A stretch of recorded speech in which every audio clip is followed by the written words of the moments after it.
next thing you have to do is, if you follow these steps and procedures, I call it living in the zone. I did a lot of coaching earlier in my career, okay? I know all about living in the zone. I used to be a runner. I still run a little bit, not as much, but I used to be in the zone. I could go out and crank out 18 miles on a Saturday morning, and it was as if I ran a mile because I was in a zone. Athletes refer to this as being in the zone. Think about this. Ask yourself this question. What if you could dedicate 100% of your attention to whatever was at hand at your own choosing with no distractions? Wouldn't that be cool? There is a way to get a grip on it all, stay relaxed, and get meaningful things done with minimal effort at work and in life. You can experience what top athletes call as being in the zone. And part of this is talking about that. Okay? It's going to teach you some of those habits that you need to get in order to live in the zone. Next slide. The next thing you have to do is you have to manage your commitments. When someone asks you to do something, you have to consciously think about your time commitments and what you need to do.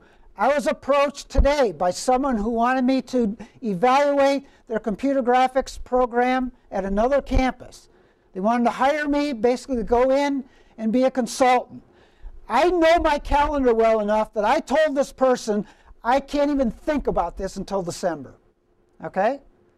I said, if you want to work with me, we'll talk. But right now, there's nothing. I know my time commitments. I'm in the zone, right? I know my time commitments, and so when I'm asked to do things like this, I'm much better at managing my commitments. This is really important. I'm going to ask you this to do something here pretty quick. If it's on your mind is not clear. Okay? You must clarify exactly what your commitment is and decide what you have to do to make progress towards fulfilling it. That is your outcome. And I'm going to teach you how to do that in this lecture. Once you decide on the actions, you must keep reminders of them organized in a system you review regularly. And I'll show you how to do that also. All right? Outcome thinking is one of the most effective means available for making wishes become a reality. It's called outcome thinking. When you make a commitment, you decide how you're going to actually fulfill that commitment, and you kind of figure out the timeline and how you're going to actually fulfill the commitment. So there's a way and a technique of doing this, and so I'll show you how to do that. Why things are on your mind. You want it different than it currently is, right? That's really what it's about. It's on your mind, and maybe in many cases it's bothering you in some way. You have not clarified the intended outcome.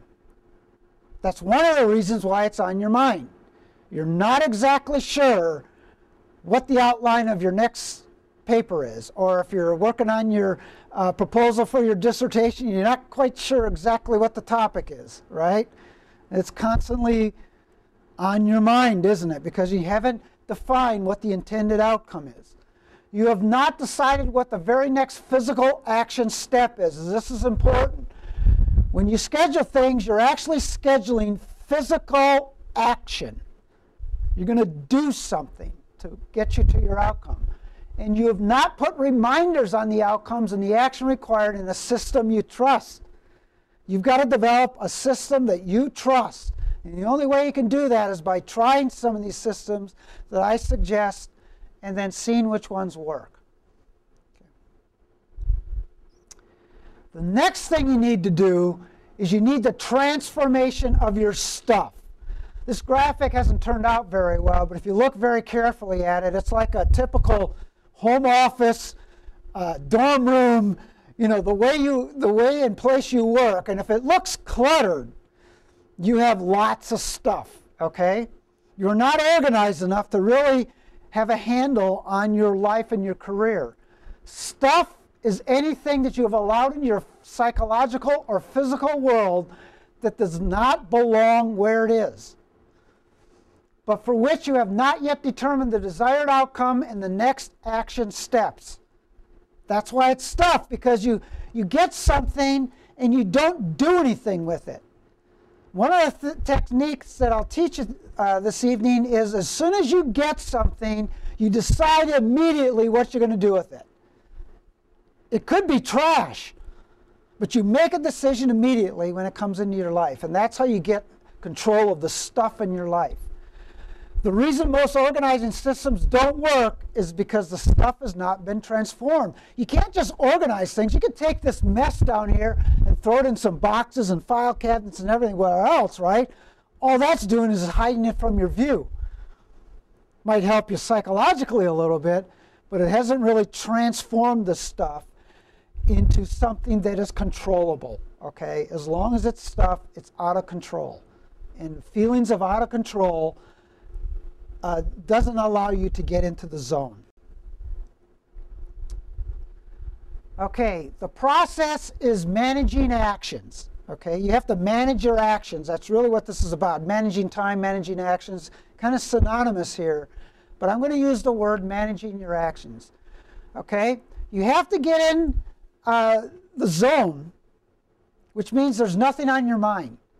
All right, when you're in that zone, and obviously there's always something on your mind, right? But what's on your mind is your stuff that's in control. And so I know exactly what the next thing I'm going to do. If I have some free time, I know exactly what I'm going to do with it, or what opportunities I might want to do. And it might be just rest and relaxation, but it also might be a meeting ended short, and I'm going to now look at my action list. I'm going to move something out of my list that's kind of in a holding bin and move it in and start working on it. I always know what my next action is going to be. That's living in the zone, and that's what you try and do. And that's why you want nothing on your mind. That's what it means to have nothing on your mind. This cannot be done by managing time. Okay, I hate that term. Managing time. How can you manage 24 hours? 24 hours is 24 hours, right? You cannot manage 5 minutes and end up with 6. Someone tell me how to do that, okay? You can't manage time. You can't do it.